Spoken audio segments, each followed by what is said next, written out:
شویستانی کورسات نیوز سڵاوتان لێبێ لەگەڵ هاوکارانم پانۆڕامایم شەوتان پێشکەشەکەین. هەر یەکێتی پێیان دەنێرێ و پارتیش پەیامی خۆی هەیە. یەکێتی دەڵێت ئیدی دەبێ لاری خواریەکان ڕاست بکرێنەوە. پارتیش دەڵێ هێشتا تێناگەین. یەکێتی باسی چی دەکات؟ دوازار یەکێتی لەسەر ئاستی پەرلەمان و سەرکردایەتی و حکوومەت و کادرەکانی و ڕاگەیاندنەکانی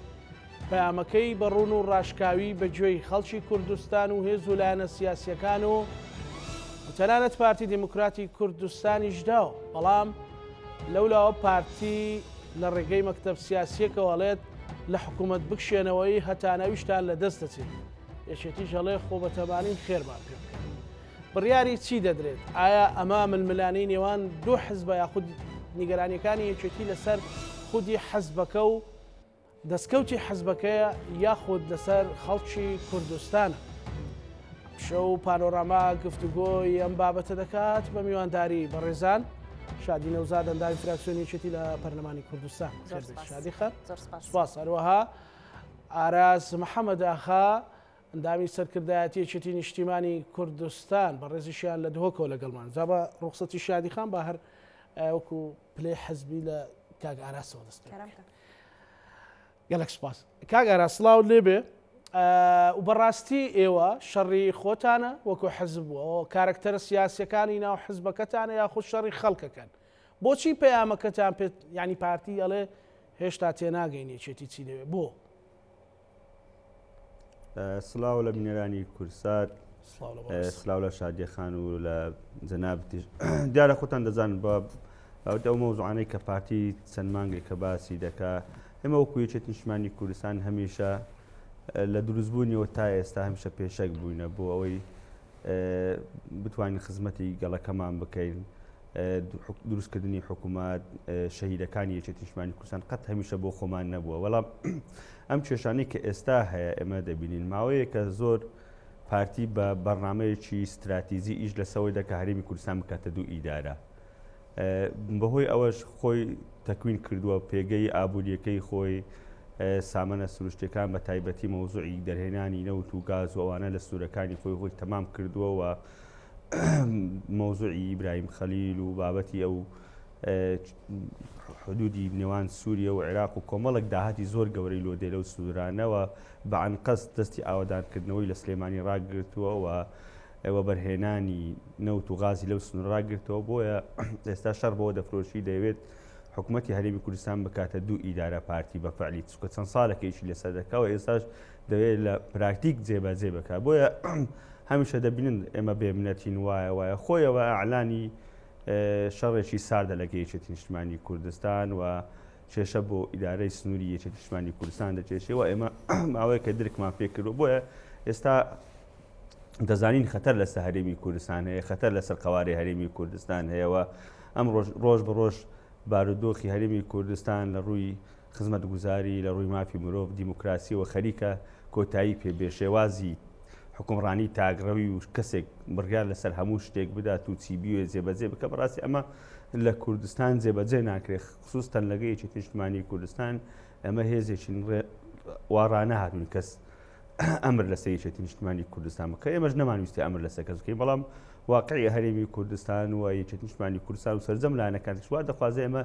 لێک تێگەشتن هەبی لە نێوان سەرجەم لایەنە سیاسیەکانەوە بە تایبەتی ئێمە و پارتی ساڵانێکە پێکەوە حکومڕانی دەکەین باش و خراپ بەشێک ئێمەش بەشێک بووینە لە حکومڕانیکە. بەڵام بەو دوایی چەند ساڵی ڕابردوو پارتی هەموو جمگە ئەساسیەکانی ئەم وڵاتە لەژێر دەسەڵاتی ئەوە و نازام گلەی لە چی هەیە چیتری دەوێت لە بەزیاتر ئەنجومەنی دادوەری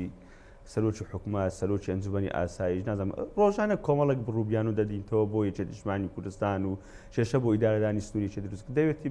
ببێتە حیزبی قائید لە هەرێمی کوردستان. ئەمەش بەڕاستی پێیان دەڵێن حیزبی قائید سەردەمینمەوە گەڵان بەرەو پێش چون گۆڕانکاری گەورە هەیە لە سنوورەکە و ئێمە وەکو کورد سێ پارێزگاین ئێستا کە ماوین و لەگەڵ هەڵەبجە دەمانەوێت پێکەوە کیانێک دروستکەین بتوانین ئەم تەحەدە گەورانی کە لەسەر میلەتەکەمان و هەرێمی کوردستان هەیە دەربازکەین. بەم عەقلیەتی ئێستای پارتی وای دەبینن کە زەرێکی گەورە لە ناوبانگی حکومڕانی هەرێمی کوردستان و لە هەرێمی کوردستان دەستکەوتەکان دەداوە لە پێش هەمووشان ئێمە بەرپرسیارین لەمەوەی دەبێت بە پارتی بڵین ئستۆ بچووکە یەکێت نیشتمانی کوردستان قوربانی زۆر گەورەمانداوە لە پێناو دروستبوونی ئەم حکوومەتە و هەرێمی کوردستانە برادەرێکی هەڵستی یەکێتی زەرەر دەکات بچ دەرێ تو چیت کردووە چیت کردووە با مێژوەکانمان بەراورد بکەین ئێمە این حکوومەتی هەرێمی کوردستان و پەرلەمانمان دروست کردەوە نە تۆ کەس تیش ناتوانێت ئەم قسە بە یەکێتی نیشتمانی کوردستان کاگاراس یەکێتی نیشتمانی کوردستان ڕۆبارە خوێنی داوە بە خوێن ئەم دەستکەوتانە دروست بووە. باش کاگاراس ئەمڕۆ ئەندامێکی مەکتەب سیاسی پارتی بەناوی کاک هیوا ئەحمەد مستەفا باز لەوەکە دەنگۆیەکی نافەرمیەوە بوو کە یەکێتی بایکۆتی حکوومەتە کاتوانە یعنی بە تەواوی هەموو جمەجۆڵەکانی لە حکوومەت دەوەستێنێ باسی ئەوە کە ئەگەر یەکێتی بکشێتەوە بە تەواوەتی سەحب بکات ئەوەی هەرشیانە ئەوەشیان لە دەست دەچێت. ئێوە خێرتان پێکراوەکو حەزب وەکو یەکێتی لە ناحکوومەت تاکو ئەگەر ئەنیگەرانێکتان هەبوو ئەوەی هەشتانە لێتان وەربگیرێتەوە. پارتی خۆی بە کوێخای وڵاتەکە دەزانێت پێی وایە هەرچیەک بکە بە خێری خۆی ئەگەر بەشێک بجە بۆ سلێمانی بنێریان گەریمیان ناو شوێنانەی کە ئەو حەزی لێبێت ئەگەر نێنێرێت تەبیعیە بەلای ئەو چکە کوێخایە ئەوان وا بیر دەکەنەوە گەنا ئەمە قسەیاندامەکی مەکتەبی سیاسی نییە پلانکە زەر دەکەەوە ئێمە ڕابردوو مێژوو پێکەوە هەردوو لامان یەکترمان تەجروبە کردیە ئەوە من بۆ بەڕێز هیوا ئەحمەد و کۆمەڵی خەڵکی تریش یەکترمان تەجروبە کرد پێش 6 مانگە بوو کە دانود یەکێتی کۆتایی هاتووە ئێمە لە بەغدا هاوپەیمانەیەک دروست دەکەین وا دەکەین هەموو دەرچ و ڕاست نەبوو بەبێ یەکێتی نیشتمانی کوردستان ناتوانانی هیچ بکەن و یەکێتی نیشتمانی کوردستان هێزێکی کاریگەر بوو ئەو برادەرەش ئەو هەواڵەش باش دەزانێت پێم وایە تا خەڵکی سلێمانی و تا ئێستاش ئەمر قەبزی هەیە تۆمەتبارە بە کوشتنی خۆپیشاندەرانیش تا ناتوە شێشەکەی خۆی چارەسەر بکە ئێستا مەکتەبی سیاسی پارتیە ڕێزم بۆی هەیە ئەو باش دەزانێت بەبێ یەکێتی نیشتمانی کوردستانەوە ناتوان نەحکومڕانی هەرێمی کوردستان بکەن وە مەتوان نەمعادەلاتی نێودەوڵەتی بتوان ئەم هاوکێشی هەرێمی کوردستان و قوارەی هەرێمی کوردستان پارێزن ئەم ڕۆژانەی کە خەتەر لەسەر هەرێمی کوردستان دروست دەبێت یەکێتی نیشتمانی کوردستانە پێشەنگە لە شەڕی داعش هەموو سنوورەکان چۆڵکران یەکێتی نیشتمانی کوردستان دیفاعی لە سنووری هەرێمی کوردستان کە تەنان لە پارێزگای لە پایتەختی هەرێمی کوردستان و هەولێریش بۆیە قسەی سەر شاشەکان و دروستکردنی کەنالی گەورە و ڕێکخراونە سەر ئەوە و دل و دەروونی خەڵک تێک بدەن و ئەمە پێم وایە ئیرهابی فکریە و برادرانە هەم ڕۆژە یەکێکە لەسی بە مترەهی ینی دادەنیشی لە ئۆفیسەکەی خۆ دوو قسە دەکالەوەی کە بزان ئەوان زۆر مسەیتەرن و ئیتر هەموو شتێک کونفەیە کولێک لەکن ئەوانە و هەرچیەک بیان و دنیا وا دەبێت و لە ڕابردوش زۆر قسەی وایان دەکرد ڕۆژێکە بودایان گوت وەڵی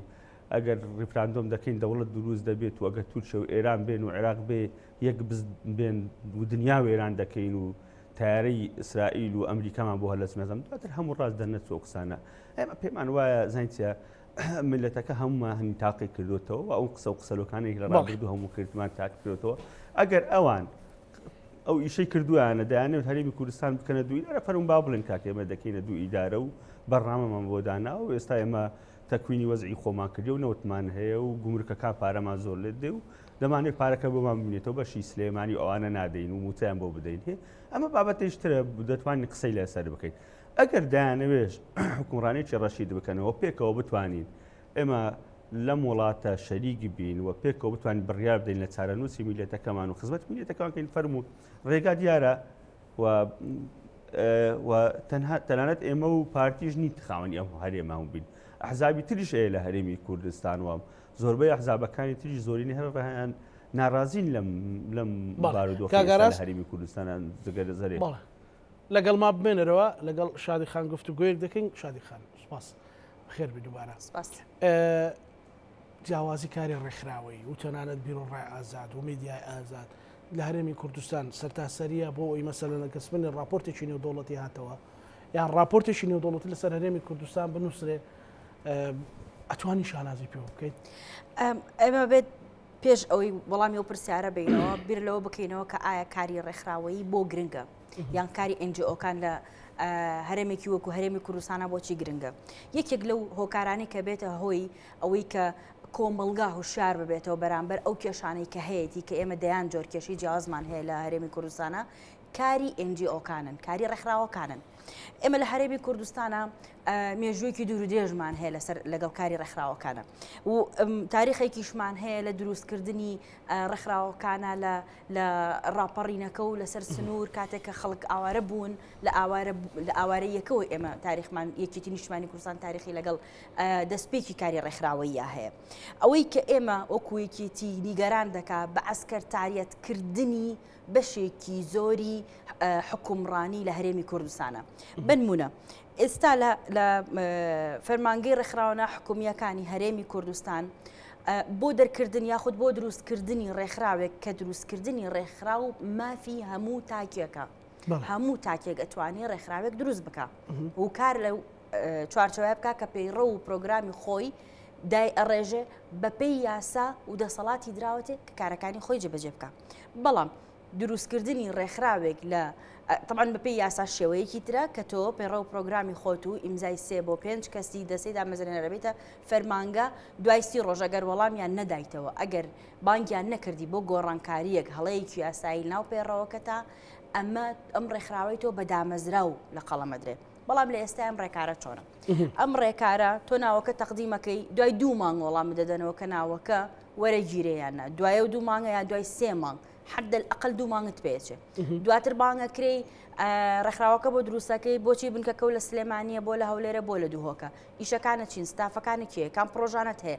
واتە بە شێوەیەک لە شێوەکان تحقیقت لەگەڵەکەن کە تۆ مافێکی خۆت جێبەجێیەکەی یان مافێکی خۆتە بەکاری دێری کە لە دروستکردنی ڕێکخراوێکە و کارکردنە لە پێنا و مجتەمەعی مەدەنیە بەکارکردنە لە پێنا و دروستکردنی هۆشیاری کۆمەڵگە بەرامبەر کێشەیەکی دیاریکراو یاخود کارکردن لەسەر چارەسەرکردنی کێشەیەکی دیاریکراو لەم ڕێکخراوەدا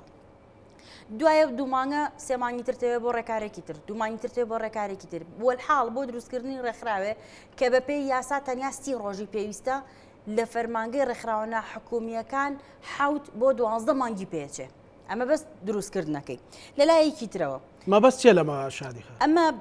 بەڕاستی شێوازێکە لە شێوازەکانی لمتکردن و کۆنتترۆلکردنی ئەو ڕێکخراوانی دا ئەمەزرێن لە شوێنێک لە شوێنەکان و یاخود لە پانتایەکی جوگرافی دیاریکراوە و ئەم ڕێکارانە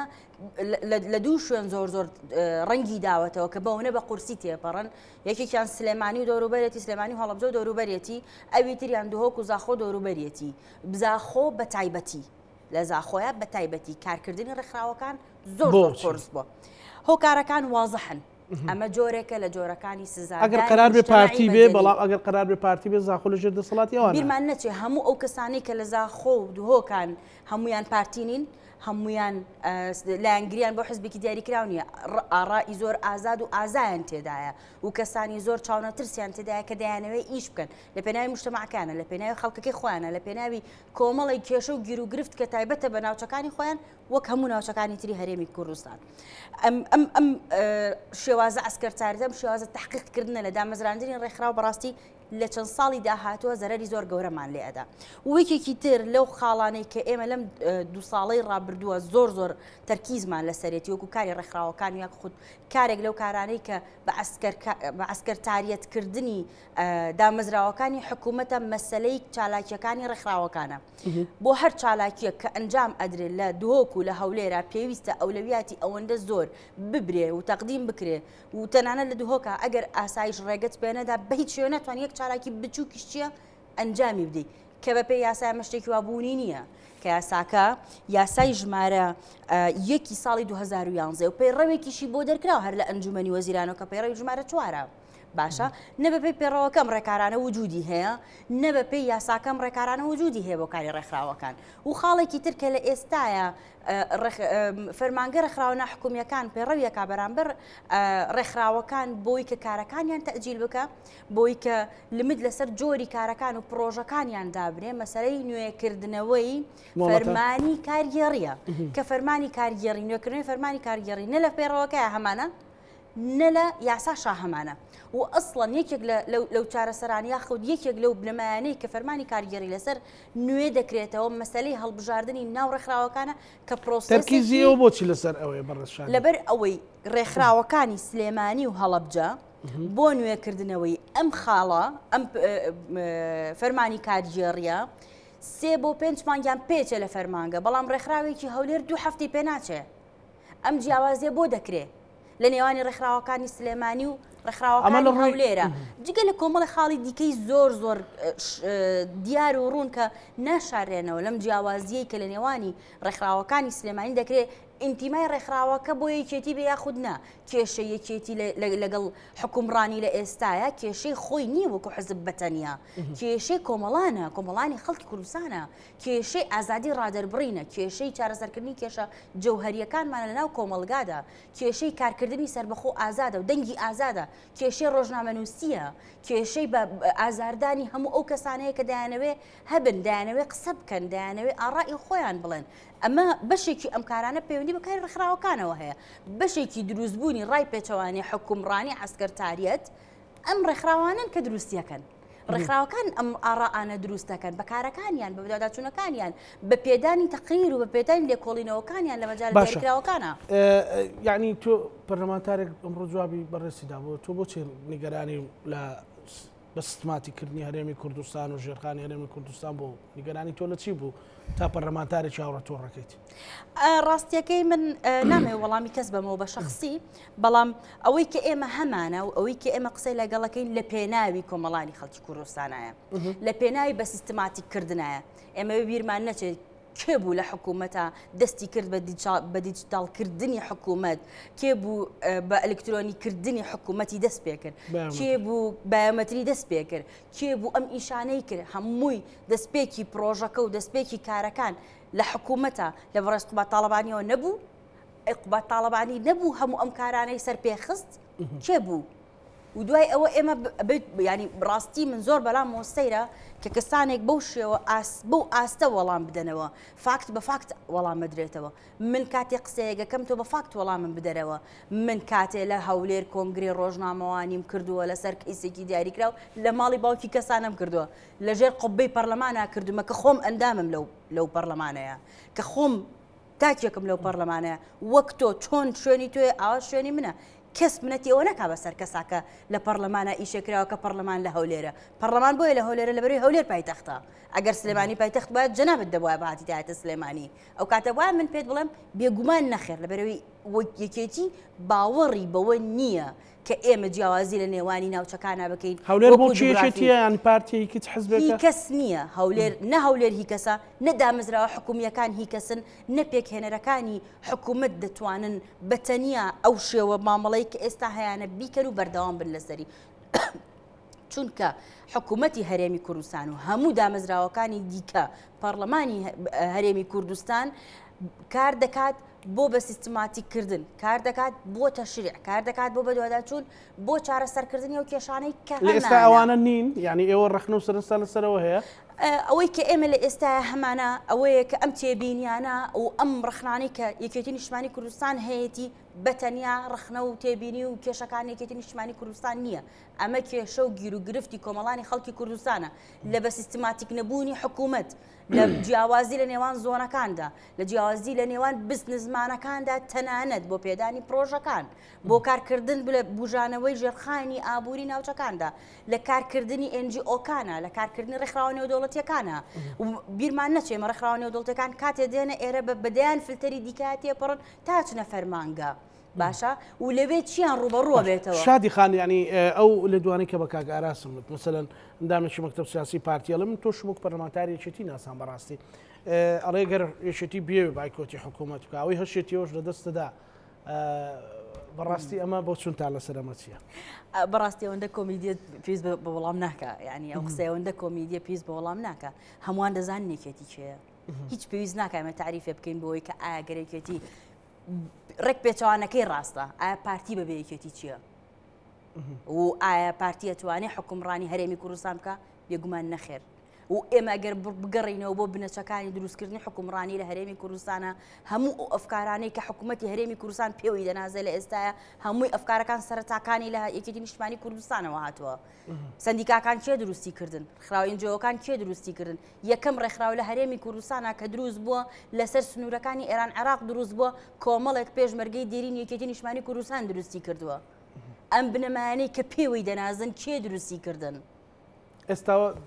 پێتانەڵێن میوانن بەڵێ پێمان دەڵێن میوانن بۆیە من پێم وایە ئەوەندە کۆمیدیە هیچ پێویستی بە وەڵام نییە زۆر باشە کاک گەڕمولات کاک ئاراس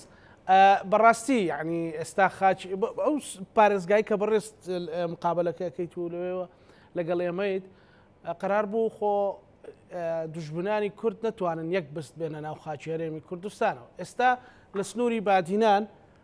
بەڕاستی مەسەلەن لەشکرکێشی هەیە یان داگیرکاری هەیە هی وڵاتانی ئیقلیمی 22 بارەگای جەندرمەی تورک و میتی تورک لە پارێزگای دووەکە ئێستا ناوچەکە لە هەموو شوێن لە دووەک لە دەوروبەری سەرتاسەری کە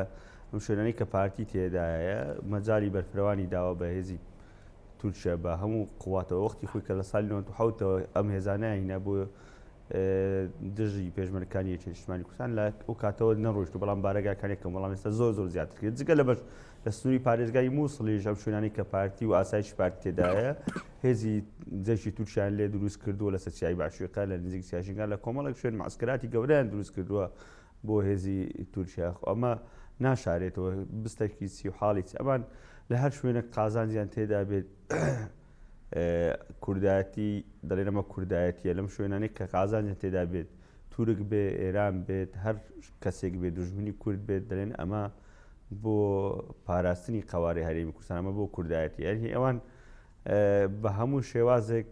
هەموو شتێک هەرچی بیکەن بۆ خۆیان بەڕەوا دەبینن گەڵێ هەیە مەسەلەن مفتیەکان کەوانەی زۆر هەندێک مەڵا مفتی شارەزار نەبنیان هەندێک بوار لە ئاینێک کە دێن قسە دەکەن نەتوانن تەحلیلاتی باشی بکەن وجە بەکەیف خۆ قسە بکەن ئەمانش بە هەمان شێوە تەحلیلاتی باش خۆیان دانەوێت ئەم شتانەی کە بۆ خۆیان حەڵالی دەکەنیان بە شێوەیەک کە چۆن بیانەوێت کراسێکە بەر خۆیان بدون وا دروستی دەکەن وا دێنە سەر ئەعلامەکانیشیان بە هەمان شێوە قسە دەکەن و شێوازێک دەبڕنەوەی قەنەعەت بە خەڵک بکەن کە ئەم شتە خراپەی ئەوان دەیکەن بە قازانجی کوردە نەخێر پێچەوانێتی ئەمانە تەنها بۆ پاراستنی دەستکەوتی تایبەتی حیزبیە بۆ ئەوەی بڵێن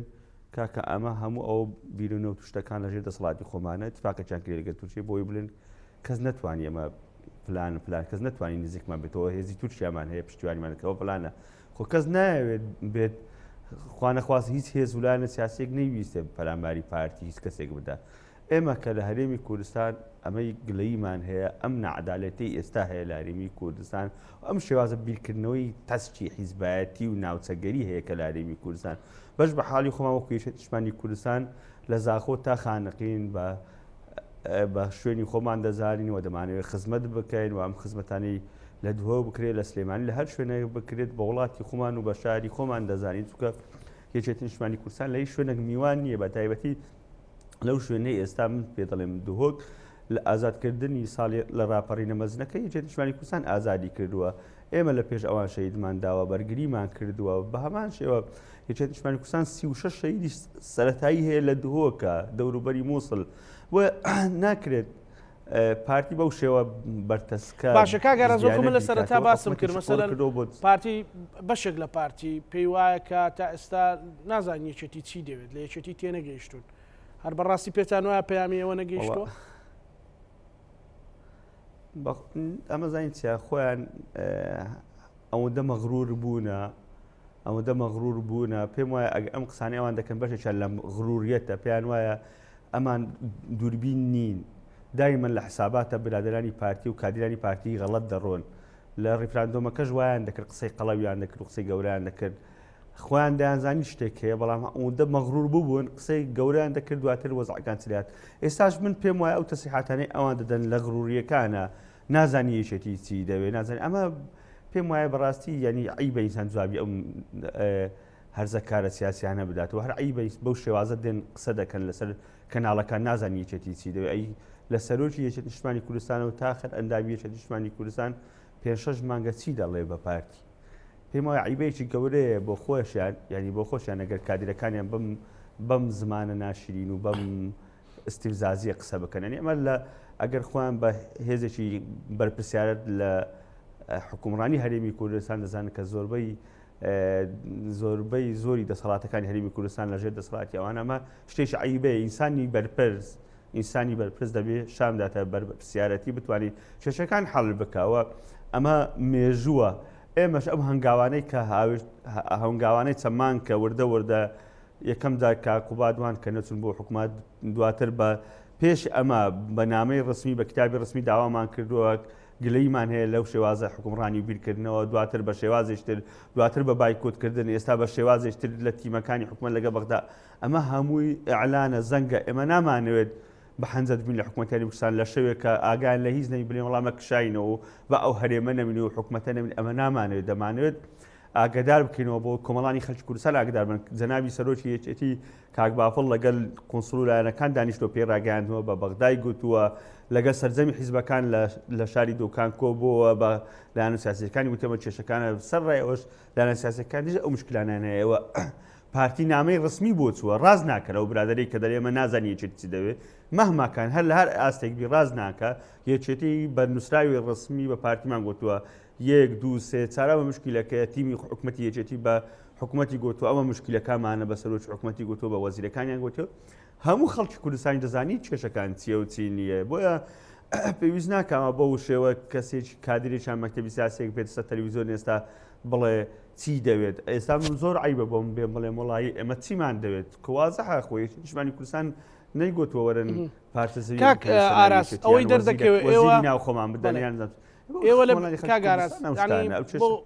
پرسیارێکی جەماوەری خۆتانێ ئێوە لە زەعیفی خۆتان لە پارتی دەپارڕێنەوە بۆی پشتی زیاتر و سەهمی زیاتر و وشارەکەی زیاتر بکەیان بەڕاستی بەدیلی ترتان هەیە و ناتانەوە دۆخێرەمی کوردستان تێبچێت کامیانە ئێمە وەکو یەکێت نیشتمانی کوردستان دەبی پارتی بزانی هەمیشە بەدیلمان هەبووە و ئەو تەسەڕفاتانەی پارتی دەیکات چەند ساڵێک ئێمەش دەمانتوانی بیکەین بەڵام ئێمە خوێنمان ڕۆشتۆ بۆ ئەم کوردستانە دروستکردنی ئەم حکوومەتە یەکێتی نیشتمانی کوردستان بووەوە بیرۆکەی یەکێتی نیشتمانی کوردستان بۆ شێوازی حکومڕانی لە هەرێمی کوردستان ئێمە خۆمان حیزبێک دەزانین حیزبێکی بەرپرسیار لە هەرێمی کوردستان نامانێ مێژوو خۆیمان ڕژکەین و ئێمە ئەو شتانەی داوامان کردو فەرمونون کە با بێن چی ناوانەی داواکاری شخصی حیزبمەوە داوای میزانیەمان بۆ حیزبەکەمان کردووە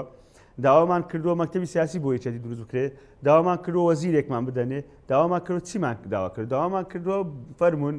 با داهاتی هەرێمی کوردستان هەموو کۆبتەوە لە شوێنێک با دابش بکرێت بەسەر سەرجەم شارەکان با خزمەتگوزاری وەکو یەک بکرێت بۆ زادەی 100 مەتری و 120 و 150 لە هەولێر تەواو دەبی بۆ زادەیەکی 100 مەتری لە سلێمانی تەواو ناوی بۆ فلان شتە دەکرێت بۆ لێرە ناکرێت بۆ پاکردنەوە لەو شوێنانە هەیە بۆ لەوێ نییە بۆ نازانچی هەیە بۆ لەوێ نییە کۆمەڵک تشتی ترە ینی ناکرێنی شار پارەی پاکردنەوە نەبی خوێندنگاکان خزمەتگوزاری نەبیت مستەشفایەکان دەرمانی تێدا نەبی لە سلێمانی هەموو ڕۆژ کێشەی خەڵک هەبی کێشەی کارەبا هەبی هەموو کێشێک لە قەیرانێک لە سلێمانی دەست پێ بکە ئەی بۆ لە شوێنەکانی تر تۆ بڕۆن با ئەگەر حکوومەتی هەرێمی کوردستان ئەگەر پارتی ڕاست دەکەوە تیمی حکوومەتی پارتی فەرموو بابێن لەو 3 ساڵێک کە ئەو کابینەی هەیە بابێ بزان چەند پارەیان بۆ سلێمانی ناردووە واردات حکوومەت چەند بووە چەند بۆ موچە چووە چەند پارە لە دووە کۆولێر سەرف کراوە ئەوان بە بەرنامە کار دەکەن بۆ شکاندنی ئەم سنوورەوە بۆ ئەوەی خەڵک بڵێن کاکە یەکێتی نەیتوانی حکومڕانیی باش بکە وا بکە کاکە تو خۆت حکومڕانی لەم وڵاتە خۆت زۆرینەی دەسەڵاتەکان لە دژێ دەسەڵاتی تووە کۆمەڵک جگە لەوەش لەناو حکوومەتیش ڕۆژانە دەیان کێشە و بێشە بۆ کادیر و ئەندامانی یەکێتی نیشتمانی کوردستان بۆ وەزیرەکان دروست دەکرێت ئەمانە هەمووی کۆمەڵە فایلی متەراکمە هەموو بەسەریەک کەوتووەوە ئێمە وەکو یەکێتی نیشتمانی کوردستان لە ئێستادا کە وای کە قسەمان لەسەر کردووە دەزانین هەرێمی کوردستان لە بەردەم خەتەرێکی گەورەیە دەزانین ئەم عەقلیەتە ئەم شێوازە بیرکردنەوە تاگڕەوی لە حکومڕانی لە هەرێمی کوردستان شێوازێکە هەرێمی کوردستان دەگەڕێتەوە مرەبعیەکە ئێمە تکا دەکەین ئەم لووتبەرزیە بەسە ناکرێت چیتر ئەمە بەم شێوازە نەڕۆن تکای هەواڵانە یەکێتی نیشتمانی کوردستان و مێژووی یەکێتی نیشتمانی کوردستان بە هەنوەل بگرن ئێوە ناتوانن ئەم هێزە نین یەکێتی نیشتمانی کوردستان ئاوتکەن و بەبێ یەکێتی نیشتمانی کوردستانیش ناتوان حکومڕانی بکەن یەکێتی زەرەر بکە ئێوە ئەوەندەی یەکێتی نیشتمانی کوردستان زەرەر دەکەن و میلەتەکەشمان زەرەر دەکەن کە کەسمان وەکو یەکێتی نیشتمانی کوردستان ئێمە خوازیاری ئەوە نین میلەتەکەمان ڕۆژێک لە ڕۆژان زەرەر بکە ئەو دەستکەوتەی ئێستا هەرێمی کوردستان قوارەی هەرێمی کوردستان بە خوێنی ڕۆڵەی گەلەکەمان کراوە لە پێشەنجی نیشتمانی کوردستان بووەوە مێژوو شایەدی ئەوە دەدا ئێمە بەرگری کارێکی ئەساسی قوارەی هەرێمی کوردستان دەبین نامانەوێت بکەینە دوو ئیداری ئێمە ئەگەر بە عەقلێتی پارتیمان بکرێت 10 ساڵە دەبیمان کردای دوو ئیدارێ بۆیە ڕۆژ ئەو تەنها کارەکانی ناو ئەو حکوومەتە بیری لەوە دەکرێتەوە چۆن یەکێتی کچ بکاتەوە کاکە تەنانە من بەڵگەم لە دەستە خۆم پۆلیسێک ئەفسەرێکی پۆلیس لە سلێمانی تەخەڕوج دەکا پاش 6 مانگ ساڵێک 2 ساڵ لە سلێمانی دەوام دەکەن ڕێگاکەی دوورەدەوێتی بێتەوە ئەولێن بێتەوە دۆک یەکەم جا پێی دەڵێن وەرە دەبی فۆرمەچ ببیە پارتیەت و یەکێتی ئەمە عقلێتیەوەیە حکومڕانی بکەیت و کە حکوومەت هەموو زۆرینە بەدەستی خۆت ئەوەیە تو داوای حکومڕانی زۆرینە دەکەی یان ئەوەیە تۆ بتەوێ بڵێ من حکومڕانی زۆرینە دەکەم کەسێکی تۆمەتبار ببەی بینی فەوزی عسکەری بۆ دروستکەی ئێمە کەی لە شێوازی حکومڕانیدا هەبووە کەی بەو عقلێتە دەتوانێت حکومڕانی بکرێت لە منتەڵەقیەوەی کە ئەمە بەهێزین دەچن قسە دەکەن لە هەولێردا دەنیشی قسێکی قەڵەو دەکە وڵا وابی وڵا نەمازانی یەکێتی چی دەوێت کاکە ئەمانە ڕازنی ئەمە بۆ چاواشەکاری ئەمە خەڵک هەموو دەزانی یەکێتی چی دەوێت کۆمەلی ئیسلامی چی دەوێت یەکگرتووی ئیسلامی گۆڕان هەموو کورد ملەتەکە بەگشتی چی دەوێت و ئەم شێوازە حکومت 3 ساڵە کاکە نەتەوەی گرتووەکان قونسڵخانەی ئەمریکا بریتانیا لە شێوازی حکومڕانی هەرێمی کوردستان ڕازنین گرتنی ڕۆژنامە نووسان لە بادینان تعداکردن لە تۆمە دروستکردن بۆ خەڵکی تر بۆ کۆمەڵە خەڵکی سیاسی ئەمە هەموو دەیانجا پێمانە وتی کاکە ئەم شێوازە ناکرێت خۆ من مەسئول نیم چێ دادوەری هەرێمی کوردستانی لەژێر دەسەڵاتە چێ سەرۆکی حکوومەتە چێ وەزیری ناوخۆی نازانم چێچی ئەوە هەمووی پارتی دموکراتی کوردستان لێ بەرپرسە با بچین مەلەفەکان بکەینەوە لە 3 ساڵی ڕابردوو چەند بەیان نامە لە ساریمی کوردستان دەرکراوە ئەوەش یەکێتی نیشتمانی کوردستانە هەموو دنیا نیگەرانە لەم دەسەڵاتە ئێستا حکومڕانی هەرێمی کوردستان دەما ئێمە پێیان دەری کاکەورم با چاچکەینەوە ئەگەر ئێمە خەتاباری مشکلە نیە فەرمون با داب بنیشین کۆنگرێش ڕۆژانزان خەتاکی یەکێتی لە چی بووە یەکێتی نیشتمانی کوردستان لە چ ڕێگر بووە چاکسازی بکرێت لە وڵاتە بارودۆخی خەڵک باشترکیان هەمیشە ئێمە یعنی چێ بووە ئەم کاقوباتەی خۆمان جێگیری سەرۆکی حکوومەت 6 چووە بۆ بەغدا بۆ ئەوەی بتوانین 2 دینار زیاتر پەیدا کە موچەی خەڵک بدەین ئەوە منەتان پێ نەبووە چەند ساڵە بە پاشکەوت دایان چران ئێمە لەگە حکوومەتی بەغدا ناتوانین ڕێک بکەوین بەڵام دەتوانین لەگە تورکیا ڕێک بکەوین هەموو نەوتەکەی بدەین و هیچ میزانێکمان نەی بۆ موچە کاکەوە 2 ساڵ و شتێکە موچەکە تەرتیب بووە بیش بە پێداگیری کاقوبات بوو کە هەمیشە لە لای خۆشمان هەنجار هجومیان دەکردە سەری دایانگۆ زۆر دەستە بەغدا و کێشەکان حەلناوی بەڵام خۆشبەختانە دواتر حەل بوو جەنابی کاک بافڵ چەندین چار چووە بۆ بەغدا داوای چی کردووە داوای کردو کێشەی حکوومەتی هەرێمی کوردستان چارەسەر بکرێت ئەم شێوازەی کەوان داوایان کردو و تەنابچن سەرۆک کۆمەڵگە کاک بافڵ چووە لەگە تیمەکە سەرۆکی یەکێتی و تیمەکە داوایان کردو مادەی 140 لە پەیڕەوی حکوم کابینەی نوێ جێبەجێ بکرێت ئەوە بکرێت ئاخر جاریشی چوە داوای وەی کردووە کە بتوانین کێشەکانی هەرێمی کوردستان چارەسەر بکەین بۆیە ئەمە بەراوردی سەرۆکی نیشتمانی کوردستانە و جێگیری سەرۆکی حکوومەتی لەگەڵم منەرەوە کارەکانی ئەوان زۆر باشە شادی خان ببورە بۆ ئەوەی کە خەڵک ناومێتتر نەبێت خەڵک نیگەرانتر نەبێت ئەوی کاگارازی شەڵک مەسەلەن بابەتەکە پەیوەندی بێشێتیەوە نیە پەیوەندی بە نیگەرانەکانی خەڵکەوێ بە نوێنەرایەتی بەریتانیا و ئەمریکا و وڵاتانی ئەوروپاوە هەیە لێرە چارەسەر چارەسەر گفتوگۆیە چارەسەر دۆزینەوەی ڕێگە چارەیە بۆ هەموو کێشە زۆرەی کە هەمانە چارەسەر ئەوەیە ئێمە بتوانین ئەو دەرچەیە بدۆزینەوە کە ئیتر لەم چاق بەستویەی و ئەم غرورەی کە ئوستاز باسی کرد لە سیاستکردن سنووری بۆ دابنرێ لە سیاستدا شتێک نییە بە ناوی ئەوەی کە هەر خۆم هەم لە سیاستدا شتێک هەیە بە ناوی ئێمە هەین ئێمە کار دەکەین ڕاستە ئێمە دوو حزبی جیازین بەڵام ئەتوانرێ ئێمە کارێک بکەین پێکەوە لەسەر ئەو کێشانەی خەڵک هەیە ئەو داواکاریانی یەکێتی هەیە داواکاری خەڵکە ئەومان لە یاد نەچێ ئێمە و داواکاریانەی کە یەکێتی هەیەی هەمووی پێویستی ئەمڕۆی کۆمەلگاکەن هەمووی پێویستی ئەمڕۆن کە بناغەیەکن بۆ 10 ساڵی داهاتووی حکومڕانی لە هەرێمی کوردستانە و بەم شێوەیە بەردەوام بوون لە حکومڕانی لە هەرێمی کوردستانە بەڕاستی ئێمە بەرەو هەڵدێرێکی زۆر خراپ دەبا ئەگەر مەبەستەکە دوو ئیدارەیش نەبێ لە یەک ئیدارەیش بێ هەر هەڵدێرە چونکە عسکەرتاریەت سەر ناگرێت لە هەرێمی کوردستانە ناگونجێ لەگەڵ دنیای ئەمڕۆیە نوێنەری وڵاتان زۆر بەوازەحی ئەم باسی ئەم خاڵانیان کردووە و ئەم شێوازەی مامەڵەکردن لەگەڵ ئەو پۆستانەی کە بەر پارتی دیموکراتی کوردستان کەوتۆ لە ناو حکوومەتی هەرێمی کوردستان و ئەم کابینەیەدا ئەم شێوە مامەڵەکردنە و هێنانی هەموو ئەم کەوادرانەی دەستگای پاراستن بۆ ناو حکوومەت و بە دەستگاکردنی ناو حکوومەت بەڕاستی ئەمە دەست نادا لەگەڵ دنیای مۆدێرنیان ناگونجێ لەگەڵ دنیای ئێستای جیهانە ناگونجێ ئەو ئێمە پێویستمان بەوەیە کە مۆدێرنانەتر مامەڵە لەگەڵ حکومڕانی بکەین باشتر بیر بکەینەوە لەوەی کە ئەمانەوە هەنگاوی داهاتوومان چی بێ و هەر ئەو نمونانەی کە باسم کرد ئێمە پێویستمان بە چارەسەرکردنی ئەم تەفاسیلانە هەیە نەک تەنیا کێشە گەورەکان کێشە یەکێتی تەنیا ئەو ڕێکەوتنەی نییە کە لەناو حکوومەتا هەیەی کێشە یەکێتی لە بوونی ئازادی تاکە لە بوونی ئازادی ڕادەربڕینە ئێمە بێ ینی بەڕاستی ئەبێ حکوومەتی هەرێمی کوردستان ئەو پرسیارە لە خۆی بکە پارتی دیموکراتی کوردستانەوە پرسیارە لە خۆی بکە بۆ ڕۆژنامەنووسێک لە هەولێر هەڵدێدێ لە سلێمانی ماڵدانێ بۆچی ئەم جیاوازیە زۆرە لە نێوانی سلێمانی و هەولێرا هەبێ لە نێوانی دووهۆک و سلێمانیە هەبێ لە ئازادی ڕادەربڕین لە ژیانکردن لە بیر و بۆچوونی جیاواز بۆ ئەم وجودە بەڕاستی خەتەرێکی گەورەیە لەسەر داهاتووی هەرێمی کوردستان ئێمە بێ ئەمانە چارەسەر بکەین ئەبێ بیر لەوە بکەینەوە کە چۆن گفتوگۆ بکەین بۆ گەیشتن بە ڕێگایەک کە هەمومان پێکەوە لە پێناوی خەڵکا کار بکەین نەک تەنیا لە پێناوی خۆمان و لە ناو خۆشیانە ئەشخاصێکی دیاری کراوە پێت وایە چیتی میوان بێت مەسەلەن یان بپارڕێتەوە یان لە زعیفی و لە زۆکی خۆی بێت داوا لە پارتی پیان ناوێت دۆخەکە تێکچێمانەوە پرسیارەکە کارازم نەخێر داواکاریەکانی یەکێتی لە ترسی لە دەستدانی قوارەی هەرێمە لە ترسی تێکچوونی باری هەرێمە و ناوخۆی هەرێمە بە ئاراستەیە کە نەتوانرێت جارێکی کە بخرێتەوە سەر ئاراستەی ڕاستی خۆی بەهێزی هەرێمی کوردستان ئازادیەکان بەرقەرار بن تاک بتوانێت خۆی بێ لە ناو هەرێمی کوردستانە نەک تەنیا لە ڕۆژی سندوقی دەنگدانە چەند حزبێکی دیاریکرا و تاکیان بیر بکەوێتەوە هەموو ئەو داواکاریانەی کە هەن یەکێتی نیشتیمانی کوردستان بۆ خۆی داوای نەکردووە بۆ کۆمەڵانی خەڵکی کوردستان داوای کردووە بۆ لە پێناوی کۆمەڵێک مەبادئی ئەساسی دیموکراسیە داوای کردووە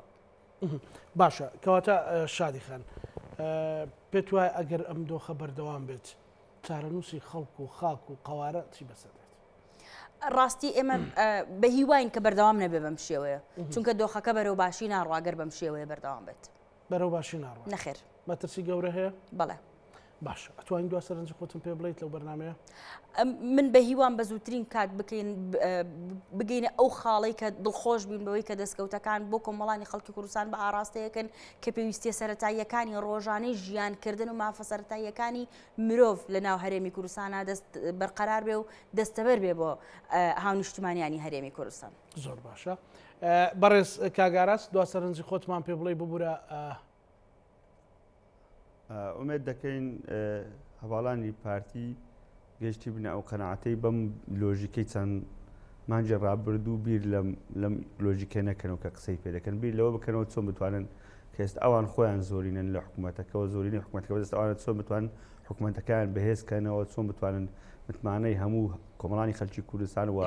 پێکەوە بتوانین حکومڕانیی ڕەشید بکەین لە پێناو خزمەتگوزاری گشتی و لە پێناو کۆمەڵانی خەڵکی کوردستان و ئەو تەحەدی گەورانەی کە ئێستا لە بەردەم میلەتەکەمان و هەرێمی کوردستان هەیە پێکەوە بتوانین دەربازیکردن ئەمەش بە گۆڕینی عەقلیەتی حکومڕانی و بەم شێوازە دەکرێت کە بتوانین پێکەوە قەنەعەتمان پێکەبی و پێکەوە شتێک بیکەین کە بتوانین پێکەوە ئەم قۆناغی ئێستا هەیە کۆتایی پێ بێنەوە قۆناغێکی نوێ گفتوگۆیەکی نوێ بەس بەڵام لە قازانج و بەرژەوەندی گشتی میلەتەکەماندا بێت نەک لە قازانجی شخصی حیزبی بەڵێ سپاس بۆ بەڕێز ئاراس محەممەد ئاخان دامی سەرکردایەتی یەکێتی نیشتیمانی کوردستان کە لە دۆکەوە لەگەڵمان بووی سپاس بۆ بەڕێز شادی نەوزاد دانی پەرلەمانی کوردستان سپاس بۆ بەڕێز نێرانی خۆشەویست گەڵاوکارانم پانۆرامای ئەم شەومان پێشکەشکردنیەوەش هەموو لایەکتان ئەمانەتی خوای گەورە بن خواتان